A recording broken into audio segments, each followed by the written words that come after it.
Welcome back to the Reading and Writing Podcast. My guest today is Kris Calvin, author of the novel All That Fall. Kris, welcome to the podcast. Thank you for having me. It's nice to be here. Great. Well, if someone hasn't heard about your novel All That Fall yet, how would you describe the novel? It's a thriller. It's the first in a series of the Emma Lawson thrillers. And so it features a young woman, Emma's, I think, 32. And it takes place in Sacramento, California, so the capital of California. And she's an ethics government investigator. There is such a thing. I don't know if they have that title, they investigate corruption and so on. But the story really takes place away from her job. She's taking a day off to help her best friend, Kate, prepare to open a preschool. Kate is a preschool teacher, and she saved money to open her own center in preschool.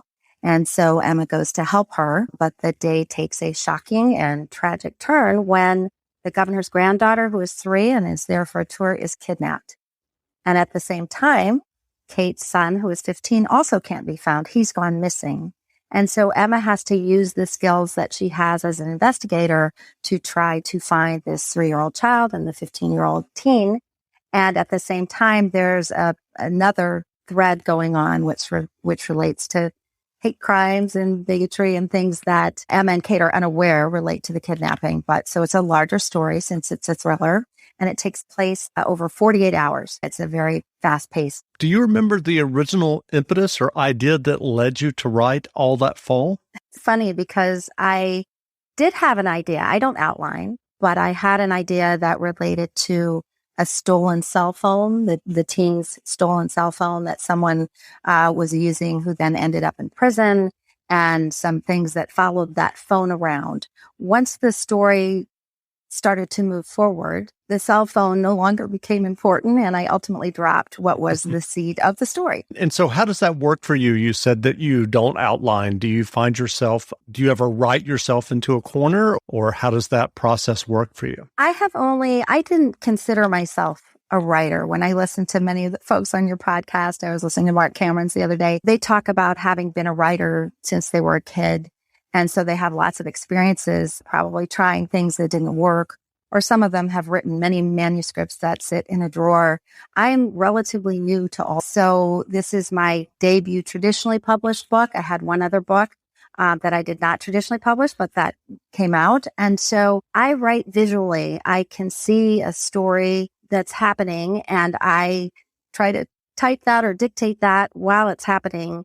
And I haven't found myself in corners. More likely what happens is when I'm finished, I have to cut 25 or 30% of the book because I took little detours that maybe for a reader would slow it down. So it's more that I overwrite initially. I did, I think, 17 drafts of All That Fall, even though it was done relatively quickly.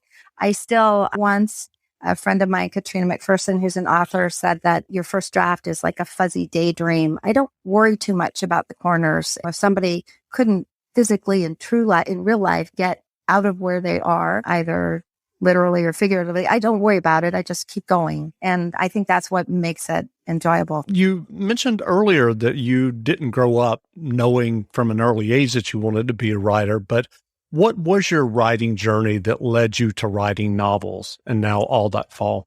So when I was a kid, I did not feel safe in my home, and I'm not unique in that, but I was scared a lot of the time. And so I didn't trust my own imagination. I didn't want to make things up because the world was too scary, and there would probably be lots of monsters and things when I was little. But when I started going to the public library and I was able to read children's books, of course, quite often, everybody's safe at the end, even though there's terrible things happening if they're aimed for children. So I learned, I think, through reading, and especially reading children's books, that stories could be thrilling and horrible and exciting, and still it was safe. Nonetheless, I followed a very analytical and sort of academic path. I really was not comfortable, I would say, for mental health reasons, delving into anything fictional that might come from me.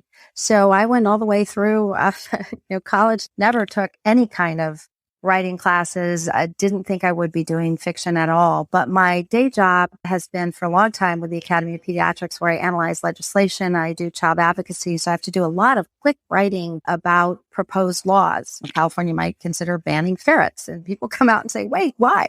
And I have to figure out how to very quickly write in a page the pros and cons of banning ferrets. So I learned to write succinctly about things that I didn't know a lot about really quickly and clearly. So I still had no interest in doing fiction.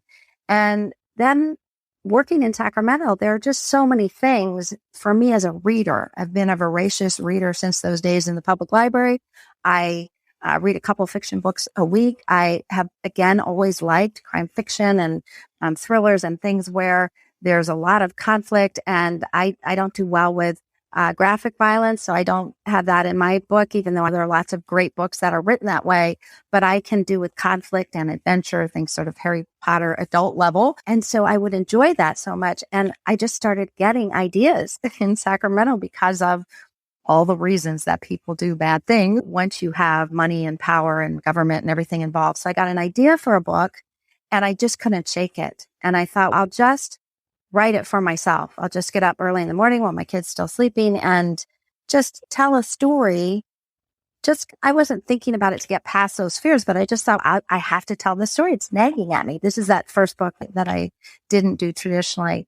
And so I finished it and I was so amazed. I thought, wow, I read all the time. This is clever. This is great. I sent it to a developmental editor who told me it was terrible. So my impression was not accurate, but they did say, but you can write. Clearly you can write, but you just have people seeing things. No one is smelling or touching or hearing. It's not fiction. So I was just taking the nonfiction way I'd learned to write and trying to tell a story. So then I attended writers' conferences for a year or two and learned how this is done.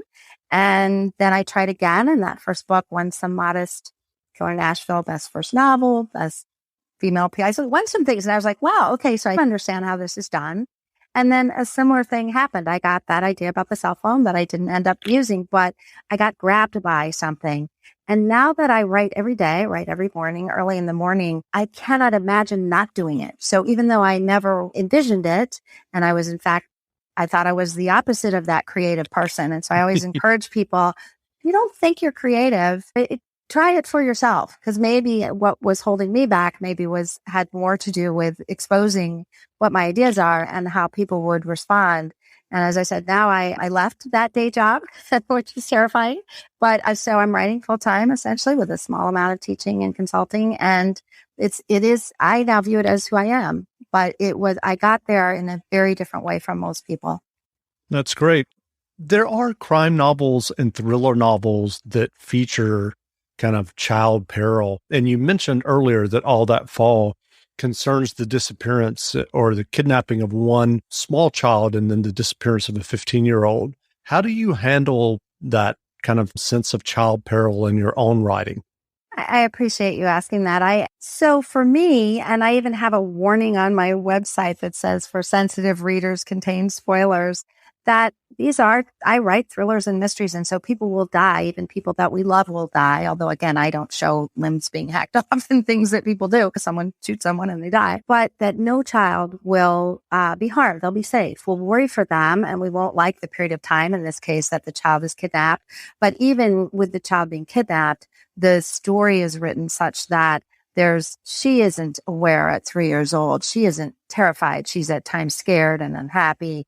But I couldn't write something where the experience of the reader was so overwhelmingly, again, just that it seemed real that the child might not survive or that someone would harm them in some heinous way. So I did it again because it's a superhero without a superhero. It's Emma Lawson being the young woman who dedicated to finding this child. And she's actually initially looking for Luke, her best friend's teen, because that's who she knows. And so it's about the rescue. It's about the joy at the end. And as we go through it, I intend it to be perilous and exciting, which I hope is how people perceive it.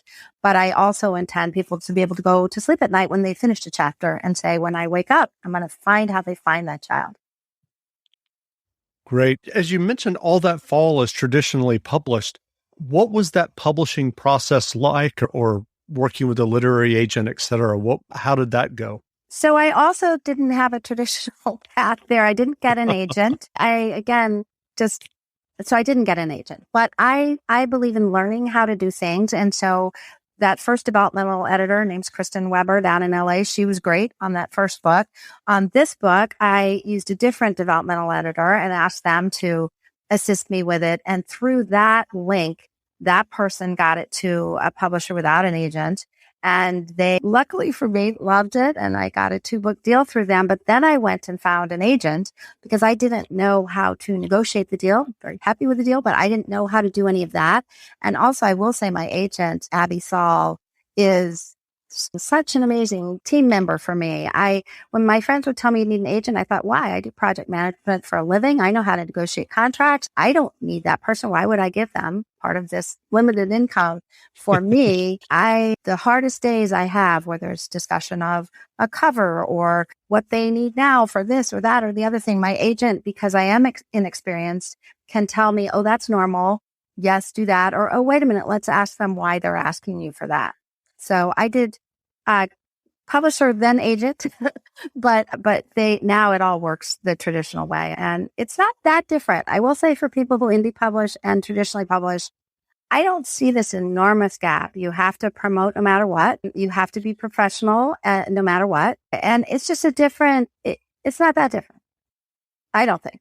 Gotcha. Well, given your experience thus far with your first novel and now All That Fall, what writing advice would you offer for those who are listening who may be writing their own stories and novels? So the first thing is, and I know this is what most people will say, but pick the time of day when your brain is most suited for creativity. I literally can't write after about 10 in the morning. Even if I'm on a retreat, I have a free day. So some people are morning people, some people are 2 in the morning or late night people. So find the time and then stick to it. I know this is something that Walter Mosley, I've heard him say, it doesn't matter if you're on vacation. It doesn't matter where you are. There are no exceptions to the getting your tools out, whatever they are. For me, sometimes that's just the phone. I'm dictating into the phone if I'm not somewhere convenient to get in my writing. Tell a little bit more of your story, because otherwise it's like starting over each time. The other thing is, don't be afraid of doing a bad job. There's another phrase, which is don't get it right, get it written. I don't know who said that, but write anything. Just keep writing. Start with one scene. If you're stuck in the middle, stuck at the beginning, write something that goes in the middle. If you hang on to the joy, there has to be some joy or you wouldn't be doing this.